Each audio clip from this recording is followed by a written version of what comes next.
Hi అండి. ఈ రోజుల్లో ఆడవారికి కానీ మగవారికి కానీ హెయిర్ ఫాల్ అనేది పెద్ద సమస్యగా మారింది కదా. సో ఇలా చేసినట్లయితే మీ హెయిర్ ఫాల్ అనేది తగ్గుతుంది. నెక్స్ట్ వచ్చేసి హెయిర్ కూడా స్ట్రాంగ్గా ఉంటుందండి. ఫస్ట్ అయితే ఒక చిన్న గిన్నెలో కోకోనట్ ఆయిల్ని తీసుకొని అందులో కొద్దిగా మెంతులు, ఒక గుప్పెడు కరివేపాకుని వేసుకొని ఇంకో గిన్నెలో స్టవ్ ఆన్ చేసి అందులో వాటర్ వేసుకొని చిన్న చిన్నగా బబుల్స్ వస్తాయి కదండి. సో అప్పుడు వాటర్ కొద్దిగా హీట్ అయిందని మనకు తెలుస్తుంది కదా. అలాంటి టైంలో మనం ఈ కోకోనట్ ఆయిల్ని అందులో ఉంచాలండి. కింద వాటర్ హీట్ అయినప్పుడు ఆటోమేటిక్గా కోకోనట్ ఆయిల్ కూడా హీట్ అవుతుందండి. కోకోనట్ ఆయిల్ని ఎప్పుడు కూడా డైరెక్ట్గా హీట్ చేయకూడదనమాట.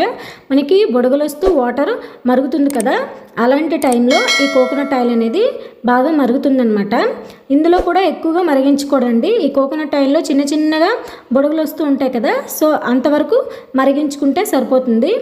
ఈ మరిగించుకున్న తర్వాత పక్కన పెట్టేసుకోవాలండి. దీన్ని పక్కన పెట్టుకున్న తర్వాత గోరువెచ్చగా అవుతుంది కదా ఈ కోకోనట్ ఆయిల్ అనేది, అప్పుడు మనం తలకి మసాజ్ చేస్తున్నట్లు మాడు నుంచి కూడా చిగుళ్ళ వరకు కూడా బాగా అప్లై చేసుకోవాలండి. ఈ రోజు నైట్ రాసుకుంటే next day morning head bath చేసేయచ్చు, లేదంటే 2 days తర్వాత చేస్తానన్నా కూడా నో ప్రాబ్లం అండి. ఈ ఆయిల్ని స్టోర్ చేసుకోవచ్చు కూడా.